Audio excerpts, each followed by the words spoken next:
마태복음 4장을 읽었습니다.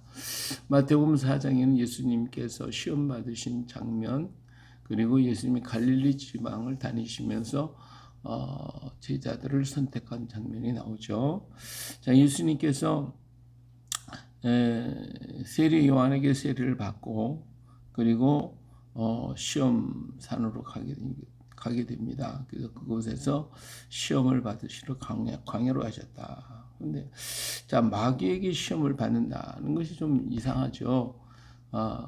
예수님께서는 세례를 받으시고, 그리고 이제부터 당신의 모든 과정, 지금까지 육신적인 삶, 가정에서 삶, 자녀 동생들과 또 가정을 일으키기 위한 여러 가지 모든 삶을 다 정리하시고, 이제는 공생의 길로 하나님께서 이 땅에 보내신 그 사명을 감당하시기 위해서 그 길을 걸어가시기로 작정을 하셨던 겁니다.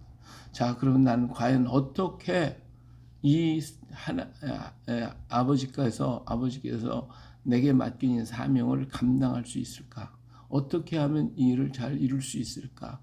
이것에 대한 많은 생각, 그리고 많은 고민이 있었을 것이라고 생각이 됩니다. 그래서 예수님은 지금 광야로 가서 그 일을 구상을 하시고 인류 구원의 길을 어떻게 걸어갈 것인가에 대해서 생각을 하시게 되겠죠. 자, 그래서 광야에 가셨습니다. 가서 40일 동안을 기도하시면서 묵상하시고 기도하고 하면서 어떤 방법으로 인류를 구원하고 인류 전체를 다 구원할 수 있는 길은 어떤 길일 것일까? 이것을 많이 고민을 하시고 기도하셨을 것입니다. 그때 줄이시고 굶주리시고 금식을 하시니까 그때 마귀가 와서 얘기를 하죠. 야, 이 돌들을 떡덩이가 되게 해서 먹여라. 백성들이 굶주리고 힘들고 어려운데 이렇게 먹을 것을 줘서 배부르게 만들어주면 다 그들을 구원할 수 있지 않겠냐. 그것이 첫 번째 생각이었을 거예요. 자, 그랬을 때 예수님은 가만히 생각해 봤습니다. 그들이 배가 부르면 그런 하나님을 잘 섬기고 그들이 인류를 다 구원할 수 있는 그런 길이 될 것인가. 그때 예수님은 생각하셨겠죠. 광야에 40년 동안을 광야 생활은 그들에게 만나를 주셨고 매출하기를 주셨고 모든 게 부족함이 다 주셨어요. 그들은 굶주린 적이 없어요. 그런데도 불구하고 그들은 하나님을 원망했고 그래서 광야에서 40년을 생활을 하는 이런 비극적인 삶을 봤을 때 사람의 배가 부르다고 해서 모든 것을 다 만족하고 경제적인 것이 풍요하다고 해서 하나님을 더 잘 섬길 것이냐? 아니다라는 것이죠. 그래서 이 사람이 떡만 가지고 문제가 해결되는 게 아니구나. 하나님의 말씀만이 있어야 되는구나 하는 것을 말씀하시는 거예요. 그래서 사람이 떡으로만 살 것이 아니요 하나님의 입으로 나오는 모든 말씀으로 산다. 이렇게 하면서 계획을 포기시키죠. 자, 두 번째로 이번에는 성전의 높은 꼭대기에 올라갔죠. 그래서 너 뛰어내려라. 그러면 내 발이 돌에 부딪히지 않게 할 것이다. 라고 하는 얘기를 합니다. 자, 이건 뭐예요? 종교적인 원리, 다시 말하면 기적과 이적, 수없이 많은 이런 기적과 이적을 행하시고 그러면 사람들이 그 기적을 보고 놀래가지고 저분은 보통 분이 아니구나 따르자 해서 다 따라서 와가지고 따라올 것 아니겠냐. 이 놀라운 기적들을 많이 행해라 라고 하는 것이죠. 그런데 이런 기적들을 많이 행한다고 그래서 사람들이 다 올 것이라고 생각을 했지만 그러나 광야 생활 속에 수없이 많은 기적이 일어났어요.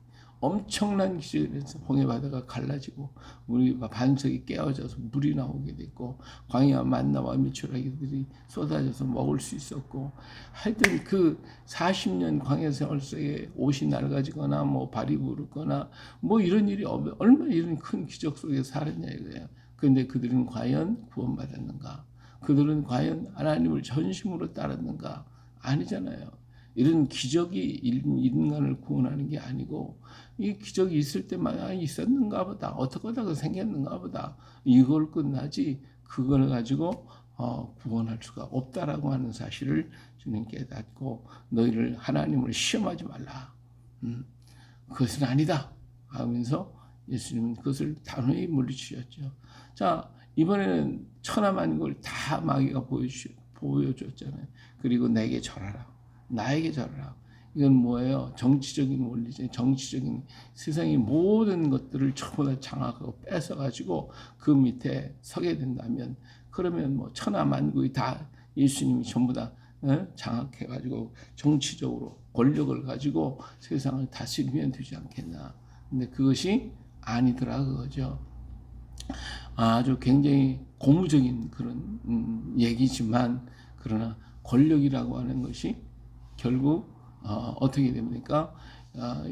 이스라엘 민족 지금까지 일어났던 아수르 나라, 바벨론 나라, 메디와 바사, 그리고 그리스, 헬라, 로마, 이런 것들이 아무리 많이 일어나서 세상을 다 점령한 거, 그들을 다스리려고 했지만 안 되더라 이거예요. 나라가 섰던 것 같아서 무너지고 또 무너지고 무너졌지, 그런 나라가 영원한 나라는 없어요. 그렇기 때문에 그렇구나. 인간이 아무리 큰 권세를 가졌다 할지라도 하나님 권세만 할 게 어디 있어요. 그러므로 예수님께서 말씀하시기에 주 너희 하나님께 경배하고 다만 그를 섬기라. 우리가 살 수 있는 길은 그런 인간적인 권세가 아니라 하늘의 권세, 하나님 앞에 엎드리는 것밖에 없다. 하나님의 권세 앞에, 그 앞에 엎드리는 것, 섬기는 것밖에 없구나. 이렇게 해서 과감하게 물리치는 경제적인 원리, 종교적인 원리, 또 권력적인 정치적인 논리, 이런 것 가지고는 세상을 다스릴 수가 없다라고 하는 것을 예수님이 깨달으신 것이죠. 근데 오늘날 세상의 모든 사람이 이 세 가지를 가지고 세상을 점령하려고 하다가 다 망하고 있어요. 전부 다 이런 망하고 있어요. 근데 이것은 전부 다 망할 것이고 그것은 이루어질 수가 없는 거예요.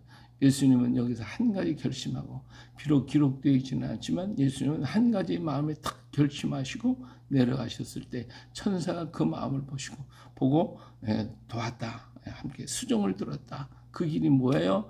바로 십자가의 길이. 다시 말하면 사랑만이 인간을 구원하고 인류를 구원할 수 있다라고 하는 이 결심을 가지고 예수님은 산에서 내려오셔서 그 길을 향하여 묵묵히 당신의 길을 걸어가게 되신 겁니다. 그 때때로 예수님께서 그 길을 생각할 때 힘들고 어려울 때마다 제자들이 한마디씩 퉁퉁 던지셨지만 제자는 그 길을 깨닫지 못했어요. 그래요. 인류를 구원할 수 있는 길은 다른 길이 없다. 그 길은 뭐예요? 사랑밖에 없다.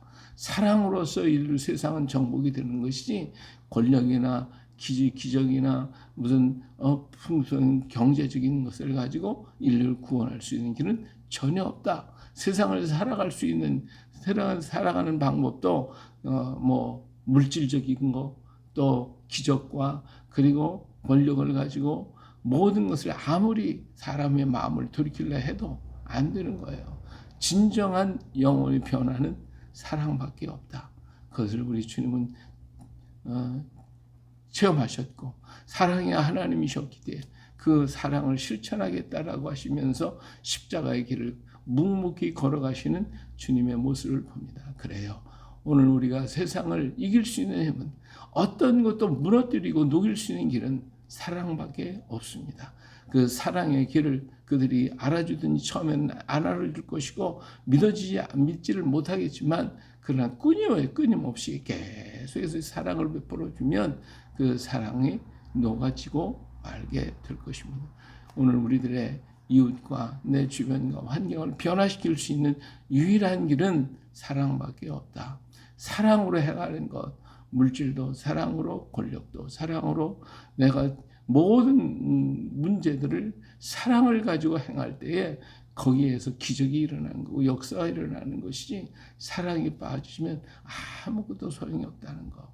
오늘 우리 주님은 이 일을 실천하러 이 땅에 오셨고 그 일을 십자가에서 다 이루었다 하심으로 이루어 주셨습니다. 그 사랑을 오늘 우리 따라가는 우리가 되어야 되고, 이 민족의 또한 건국이념이 홍익인간이거든요. 그 말 한마디 얘기한다는 것은 사랑으로 살라 하는 이 한 가지, 하나님이 우리 민족이 주신 꿈이라고 하는 것이 대대 이 민족이 복을 받는 길밖에 없는 것입니다. 하나님은 사랑이시고 사랑을 실천하라 하시는 그 말씀, 그 길을 온전히 실천하신 우리 하나님의 사랑의 발자취를 따라가서 오늘도 그 이름으로 하나님의 나라를 세워가는 우리 모두가 되시기를 예수님의 이름으로 축복합니다. 할렐루야.